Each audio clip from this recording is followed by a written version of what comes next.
Oh, I've got Okay, it. so this is the Singing Social, and I'm joined today by Benjamin Costello, who is, well, many things: vocal coach, MD, adjudicator, singing teacher, you name it, choral director. He's a busy man. So, That's only the repeatable stuff.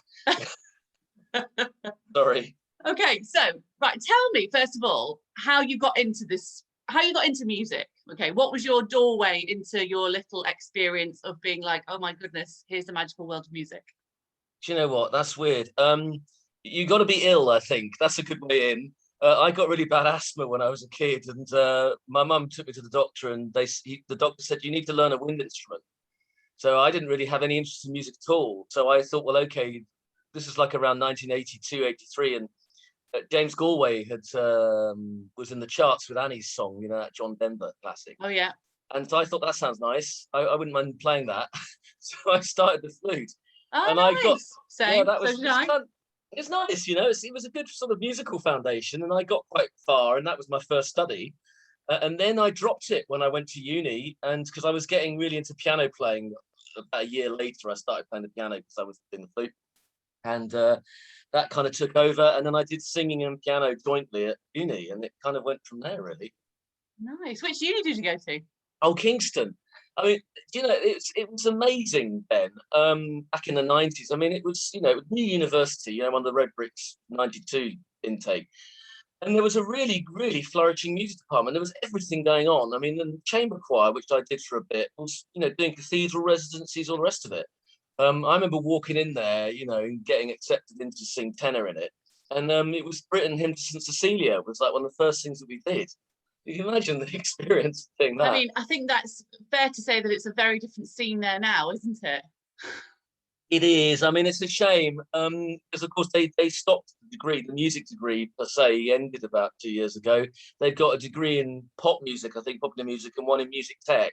And they were always good at music tech. You know, if you either went to Surrey, you know, the Tom Meister course, or you went to Kingston, and so that was quite nice having a professional recording studio there.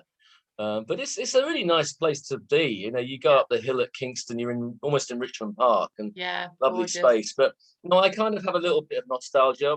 When I went back there to do postgrad, sort of about 7 years later, I had to sort of switch off from, you know, you sort of it's changed. You just got to go with that. It's fine, you know, different type of place now.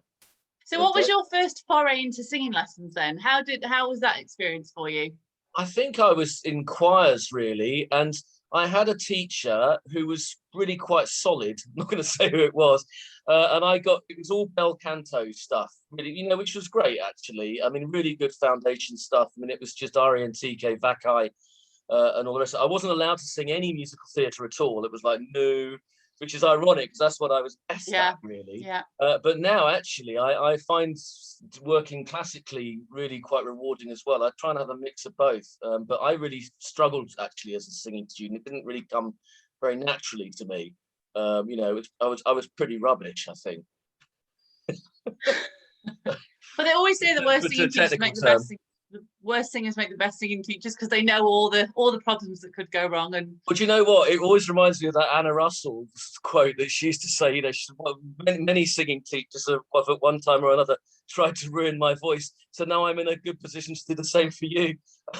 But I think, you know, I think you sort of do find this in some colleges and stuff. And when somebody who's a really wonderful singer may have innately got a lot of that natural ability, they may not always teach it. They may not always be good at sort of dealing with somebody in trouble. yeah, It varies, doesn't it? I mean, I like to yeah. think that some of the struggles I had, which I sort of dealt with, I sort of hopefully will be useful to my students, you know, following that. Yeah. It's nice when you So, see somebody. Sorry, go on. so who do you teach now? Where do you teach? Well, I mean, I've sort of flit around the performing arts colleges. So I was at Laine Theatre Arts until last year, and I sort of moved on just before lockdown. That was kind of really clever of me to just quit then, not knowing what was going to happen. And I do a bit at Trinity, a little bit at Mount View, and I've last term I was teaching at Drama Studio and Guildford School of Acting. So I've got my last day there tomorrow. That's been really lovely. So you get with GSA, it's the junior departments. You've got kids who are just like looking to go into the business and stuff. And then drama studio, you get some really good raw acting talent going on there over in Ealing. It's a nice place to be. And Ealing's a really nice place to work. You know, you've got loads of nice restaurants and like that flying around. Good. So when you have particularly ambitious students that want to go into the business and all of that, tell me what your reaction is. I say don't do it. I mean, they've got to really, really want it. You know, I think it's really got to be something that, and I mean that they, you know, I've encountered over the years quite a lot. You get kids that love it, you know, love performing arts and musical theatre and stuff, but what it's basically is that they just were doing it from such an early age because it was like mummy said go and do that, and they think that's my career, and then they get into professional training and they suddenly discover, actually, do you know what, I'd rather be a doctor or I'd rather be whatever. So you find that sometimes. I mean, I just sort of would counsel people to just be, well, have a plan B. I mean, I think particularly now, and in fact, I think that's why certainly, you know, you're getting many more colleges becoming BA courses now, you know, rather than the diploma. So they're doing conversion, which Laine started to do, for instance, not long ago. So I think that's sensible because, you know, you might want to go and, you know, I mean, actually, I've known people go into musical theatre and they've done really well. After 3 or 4 years, actually, that's it now. I want to do something else, which is great. I mean, I can't imagine doing anything except music, really, but that's just me. No, me too. So here we are. But also, do you know what, actually, one of the great things about this country is that they have such an amazing amateur music scene, and actually amateur doesn't really seem the right word for it, because actually some of it is really, really great. So if you want to fulfill that need to be on a stage, you can absolutely do it. I love it. I mean, there's so much opportunity. I mean, just even in Kingston on Thames, where I am, you know, just up the road from you, Jane. I mean, there's so many performing groups. I mean, the opportunities are there, you know, in normal time. There's loads going on. And you know, you can join all sorts of stuff, whatever the age. I mean, choirs, and also I find that ironically, amateur performers are doing more performing than the professionals. You know, you know, you could be sitting at home waiting for the phone to ring for the next job, whilst somebody's playing Maria in Sound of Music for 7 nights in a row and getting loads out of it. It's a really, you know, there's something for everybody, and it's really not to be dismissed, I think so. And I think there's the last few months with the whole lockdown and everything, I think people have been quite creative about it. Somebody was asking me about that, one of my students the other day, and they were like, sort of, oh, you know, I've had such a bad year. I'm like, actually, you know what, you've actually done some quite innovative stuff. And, you know, the graduates leaving into the industry now, I mean, although work is scarce, they've actually got transferable skills that a normal degree student wouldn't have got, who hadn't lived through COVID, say.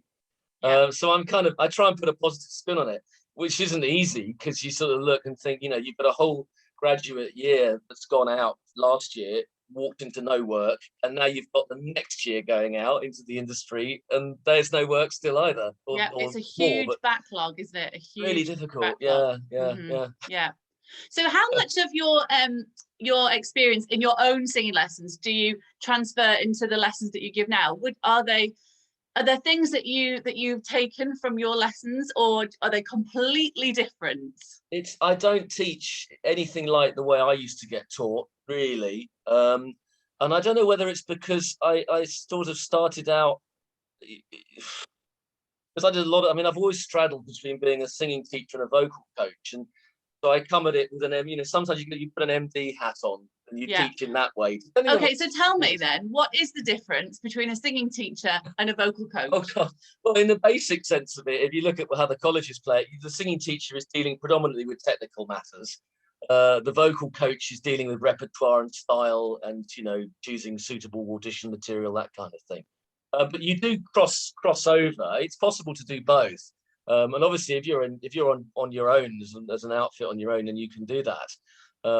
So I like to think I give my students the benefit of both sides of the coin, really. I don't know how successful I am at that, but you know, it's fun to do it like that, I think.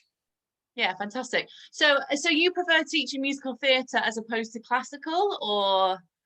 Oh, I love both. Yeah, And I think, I mean, in terms of rep, certainly I'm very strong on MT because you just build up a great kind of bank of stuff. Certainly in adjudicating, it's rare in a festival that I'll be presented with a song from the rep that I don't know. It's lovely when it happens, actually.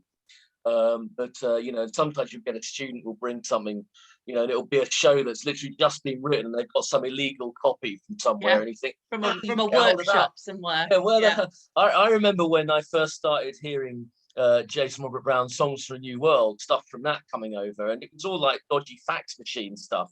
You know, this isn't even in print. This is, of course, you know, you sort of internet had sort of got going by yeah, then. But you couldn't just download scores like you can now, and that's yeah. quite fun when you find something new that a student brings to you or a performer does. I like that a lot. It keeps you kind of on your toes. Oh But yeah, absolutely. So when you're doing your adjudicating, have you seen like a shift in trends of singing overall? yeah, I mean, I think looking just again at musical theatre and pop rock and stuff, um, there's a push towards a lot of contemporary rep. A lot of the kids want to sing more contemporary material, which is fine. It's often more difficult, and the playing age might be an issue as well. But that's fine. It's nice that they're exploring it. I mean, some of them think that musical theatre started with Wicked, uh, or started with Hamilton. You know, and you Yeah, sort of when you say to them, you know, I give out songs by Stephen Schwartz, you know, and I'm like, and I said, just look at when that was written. It's like, oh, they get like 1970 or something. Yeah, he's been writing for a long time, you know. There's loads you can kind of explore. It's a way in, actually. If a student really likes a particular contemporary writer, then you can usually say, well, if you like that, then you might like this. That kind of approach, sort of drip feed it in. The big issue now I find with singers in festivals and stuff is the song learning is the challenge, because they will often fall into this trap that Paul Harvard's really good book, acting singing book, talks about this, the YouTube actor, where they basically learn a song by imitating somebody else, you know, and that's a real pain yeah, because you it know they're is. pitchier, they don't know the notes, and often, of course, especially if it's more contemporary, the inflections, any riffing and stuff is generally not very successful, and of course, it's ultimately not very sincere. So I'm always trying to encourage my performers: look, you know, make sure you know exactly what the composer wrote. Get a backing track, get it down so you know exactly what's there, and then by all means, you know, listen to other singers and get good ideas. But YouTube is like a credit card, you know, it's a good servant bad master thing. If you learn an interpretation of somebody else, it's really hard to get that out of your Yeah, head. I remember and having, you become so inflexible if you have yeah, yeah, if you get any direction for anything technical mm, or in word painting or even choreography, they yeah, cannot change you're their absolutely right. blinkered view of that song, and that's It's really really tricky. hard. Yeah, It's just, and it wastes so much time for them in the yeah, end. They think by learning it so quickly, it's going to save time, but ultimately yeah, you have to untangle all the you know, it's really difficult. But you can get really good ideas from it, but it's a tricky one. So I do find I sort of write, you know, in crit sheets, you know, like, you know, do try and bring more of your own interpretation to this number. If it's really dodgy, I'll make a generic remark about the, you know, I'm not here to, if I want to hear karaoke, I'll go down to my local on a Friday night. and, exactly, you know, exactly. the other thing that you hear quite a bit now is quite funny. This is cursive singing, you know, where all the words are joined up. Amy Yeah, Winehouse was the goddess of this, you know, and it's great. But of course, you can't you can't understand a single word, no. and that's I've heard a few singers doing that occasionally, and it's like, now, come on, you've got to be a bit careful Yeah, here with that sort of style. it's like listening to like a continuous flow of toothpaste. Yeah, You yeah, know, yeah, yeah. just just But glods that's along. really, like, you know, and sometimes it's great for the style of the number, but Yeah, like yeah, actually your audience needs to know what you're singing about, and if they internalize it like that, and then they'll often shut their eyes to the whole song, like X Factor style, and you think, actually, is there even, why have an audience at all? You know, it's just like clearly a communion with yourself. it's a self-indulgent It thing, kind of isn't it? is, you Yeah, know, it's kind of yeah, funny, I mean. But yeah, so that's something. I mean, of course, when, you know, you know, in the dark ages, you know, Jane, when you and I were students, you know, we didn't have resources like that. You know, you learned, you got a song, didn't you? And you just go to the piano or you yeah, go to whatever, and you'd have to just learn it. You couldn't Yeah, hear it, absolutely. And you buy you the know, CD and spend a bomb on that, and that's the only other oh way you yeah, can do it. absolutely. You know, and therefore the skills that you need to note bash something suddenly become obsolete, don't they? Because Yeah, you don't need to do that. don't need to Whereas, do it. you Yeah. know, we had to have a level, even if you were absolutely useless at the piano, you had to be able to note bash something to some degree. Yeah. Yeah. And that takes labor, a labor of love, doesn't it? It takes hours to do that. Which, So you know, yeah, I mean, it's, as I say, it's sort of, I'm dwelling on the negatives of it. I mean, it's just something that kids have got to be mindful of. And at the same time, you know, we all know this, singing teaching now compared to what it was like, you know, 25, 30 years ago, it's so much more informed. So kids are making better choices, I think, a lot of the time. Not always, but generally they're quite sound, and there's some good technical stuff going on, which sometimes you think, yeah, that's great, you know, brilliant, good for you. But good, I don't know. fantastic. Well, it's lovely to chat to you. Thanks for Nice. giving We up the don't time. get a chance to yak often. Great. All right. See you, Ben. Take care.